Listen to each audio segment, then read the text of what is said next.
ആഹ് aviation industry, aviation accidents ഇതൊക്കെ നമ്മളെ രാജ്യത്ത് ഇപ്പം വളരെ കോമൺ ആയിട്ട് ഈ ഏവിയേഷൻ ഇൻഡസ്ട്രിയിലെ ആക്സിഡൻറ്റ്സ് കണ്ടുവരുന്നു.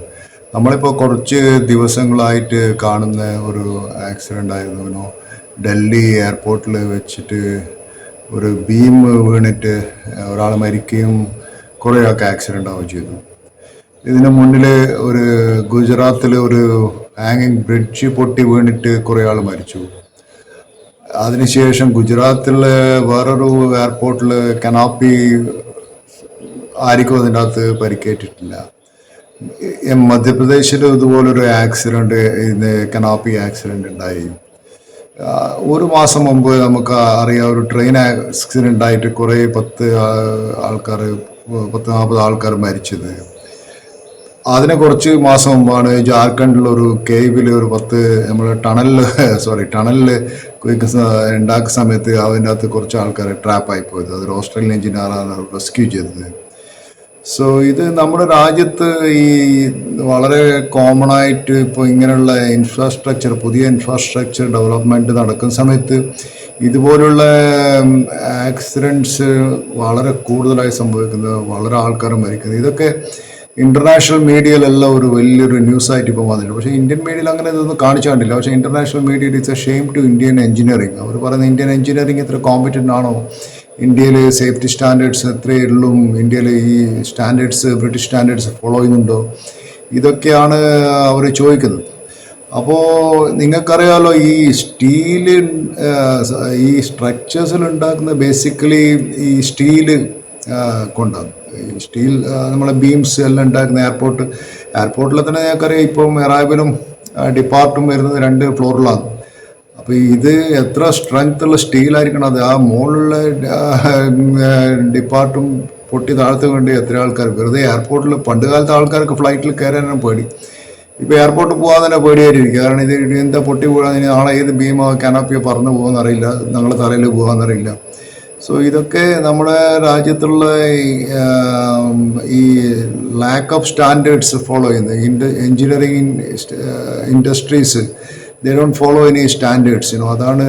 പിന്നെ പ്രോപ്പർ ഇൻസ്പെക്ഷൻ ചെയ്യുന്നുണ്ടോ എന്നുള്ള കാര്യം ഇതൊക്കെ ക്വസ്റ്റ്യൻ മാർക്കാണ്. പക്ഷേ എനിക്ക് തോന്നുന്നത് ഇവിടെയൊന്നും വലിയ പ്രോപ്പർ ഇൻസ്പെക്ഷനൊന്നും ഈ സ്റ്റാൻഡേർഡും ഫോളോ ഒന്നും ആരും ചെയ്യുന്നില്ല. And most of the airports ഇപ്പോൾ എയർപോർട്ട് പ്രൈവറ്റൈസേഷൻ ചെയ്തതിന് ശേഷം ഇതൊക്കെ ഈ കോൺട്രാക്ടിങ് കമ്പനിക്ക് GMR എയർപോർട്ട് ഇതുപോലത്തുള്ള പഴയൊരു ബാങ്ക്രപ്റ്റ് ബില്യണർ അംബാനീസിൻ്റെ കയ്യിലൊക്കെ ആയിരുന്നു ഉണ്ടായിരുന്നത്.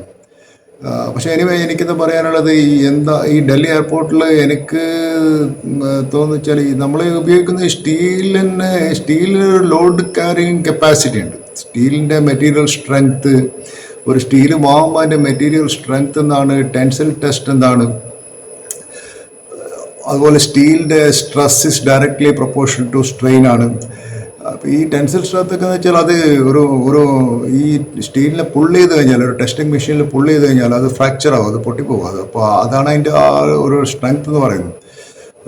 ഇതൊക്കെ ഒരു സ്റ്റീൽ വാങ്ങുമ്പോൾ മില്ലിൻ്റെ സർട്ടിഫിക്കേഷൻ ഉണ്ടാകൊണ്ടാണ്, ആ സ്റ്റീൽ സർട്ടിഫിക്കേഷൻ ഉണ്ടാണ്. പക്ഷേ ഇതൊക്കെ ഈ സർട്ടിഫിക്കേഷൻ ഇല്ലാതെ ഇങ്ങനെയുള്ള ലോ ക്വാളിറ്റി മെറ്റീരിയൽ ഉപയോഗിച്ചിട്ട് കൺസ്ട്രക്ട് ചെയ്ത് കഴിഞ്ഞാൽ കുറച്ച് കഴിയുമ്പോൾ എന്ന് വെച്ചാൽ ഇത് സംഭവിക്കുകയെന്ന് വെച്ചാൽ ഇങ്ങനെയുള്ള മേജർ ആക്സിഡൻറ്റ്സ് ആയിരിക്കും.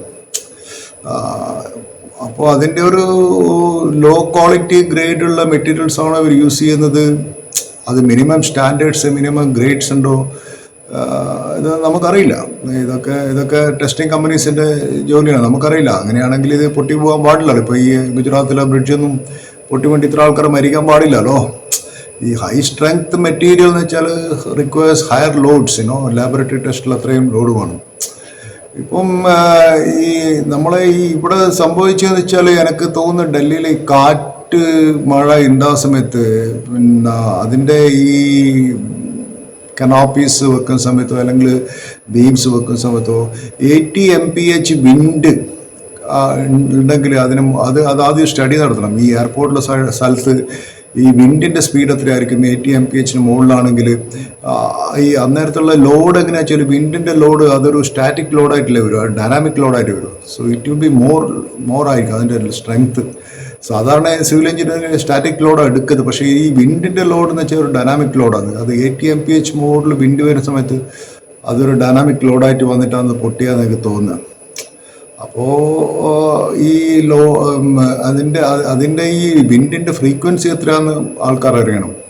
പിന്നെ മിക്കവാറും എയർപോർട്ട് ഉണ്ടാക്കുന്ന സമയത്ത് അതിൻ്റെ എന്താ പറയുക, ഒരു എർത്ത്ക്വേക്ക് പ്രോൺ സ്ഥലങ്ങളിലാണോ, സുനാമി വരുന്ന സ്ഥലങ്ങളിലാണോ, ഇതൊക്കെ അതിന് പ്രോണായിട്ടുള്ള ബിൽഡിങ്സാണ് അവിടെ ഉണ്ടാക്കുക, സ്ട്രക്ചറലി ഉണ്ടാക്കുന്നത്.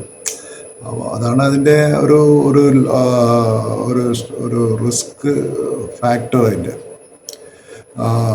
പിന്നെ എന്താ പറയുക, ഈ ഇതിന് നോക്കുന്നതെന്ന് വെച്ചാൽ ഇത് ഈ BS449 ആണ്. ഇത് വേൾഡ് ഓവറിൽ ഈ ബ്രിട്ടീഷ് കോഡ് ഓഫ് പ്രാക്ടീസ് ആണ് ഇത് ചെയ്യുന്നത്.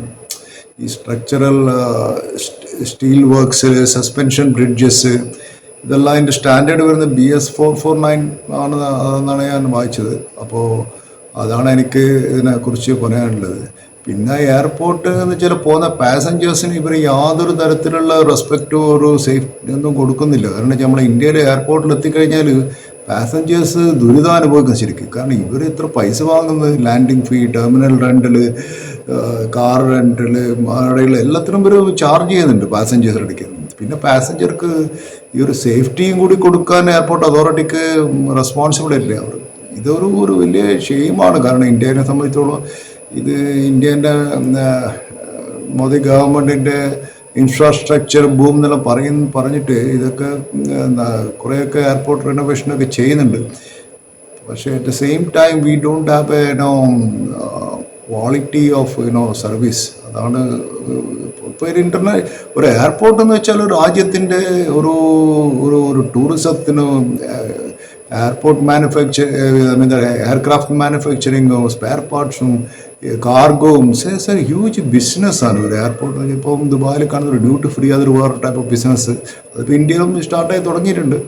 അപ്പോൾ എയർപോർട്ട് എന്ന് വെച്ചാൽ ഇത്രയധികം ടൂറിസ്റ്റുകൾ, വിദേശത്ത് നിന്ന് വരുന്ന ടൂറിസ്റ്റുകൾക്ക് എന്ത് കോൺഫിഡൻസിനോ എന്ത് ധൈര്യത്തിലാണ് നമ്മൾ എയർപോർട്ടിലെ വെയിറ്റിംഗ് റൂമിൽ ഇരിക്കുക. ഇത് ഈ ഭീമ നാളെ പൊട്ടി പോകുമോ തലയിൽ, ഫ്ലൈറ്റിന് കയറാണ്, ഫ്ലൈറ്റ് താഴെ പോകുന്നുള്ള പേടിയാണ് പണ്ടത്തെ ആൾക്കാർ. ഇപ്പോൾ ഈ ഭീമ താഴെ പൊട്ടി വീണോ അല്ലെങ്കിൽ എയർപോർട്ടിൽ കനാപ്പി പറന്ന് എൻ്റെ തലയിൽ വീഴുമോ എന്നുള്ള ഒരു റിസ്ക് ഫാക്ടർ, വലിയൊരു റിസ്ക് ഫാക്ടർ ആണ് നമ്മൾക്ക് വിചാരിക്കുന്നത്.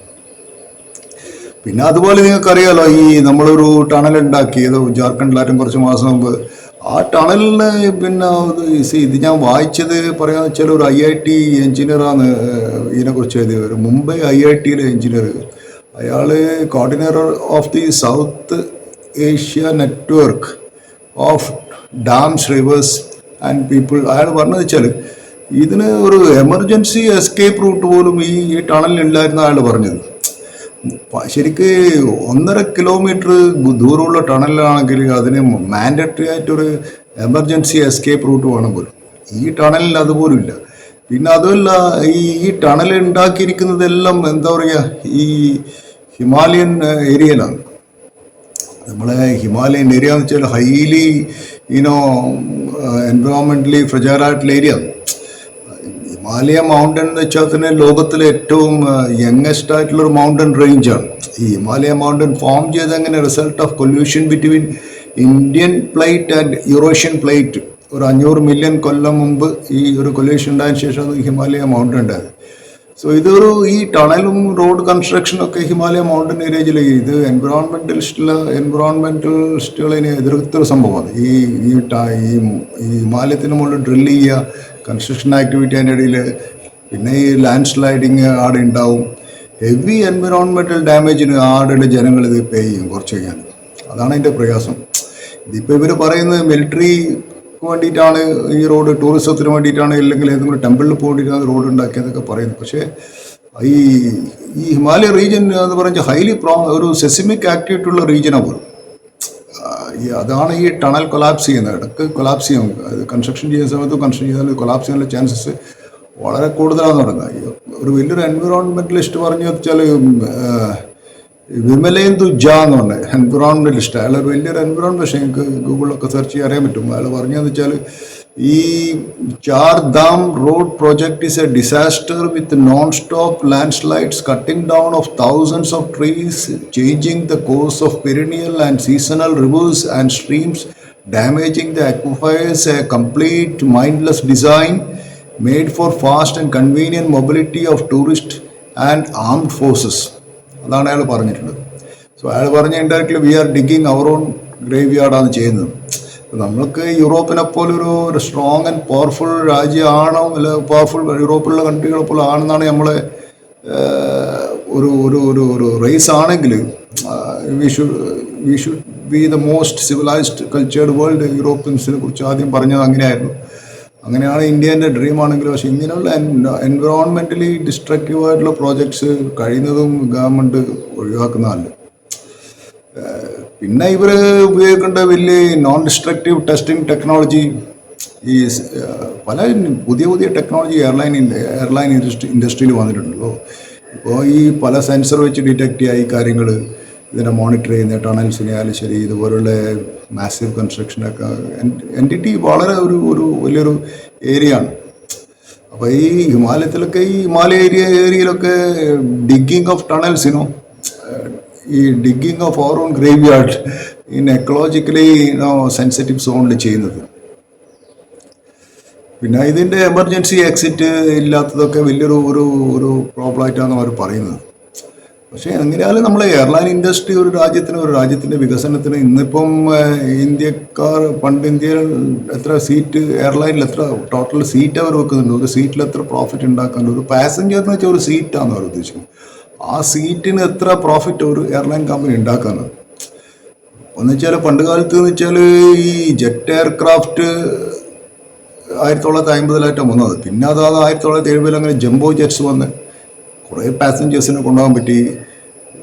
പിന്നെ ഈ കമേഴ്സ്യൽ ഏവിയേഷൻ കോൺട്രിബ്യൂട്ട് US തന്നെ 8% of the US GDP contribute ചെയ്യുന്ന ഈ കമേഴ്സ്യൽ ഏവിയേഷൻ ആണെന്ന് പറയും. സോ എല്ലാ കൊല്ലവും എയർ ട്രാവൽ ഡബിളാവുകയും ചെയ്യുന്നു.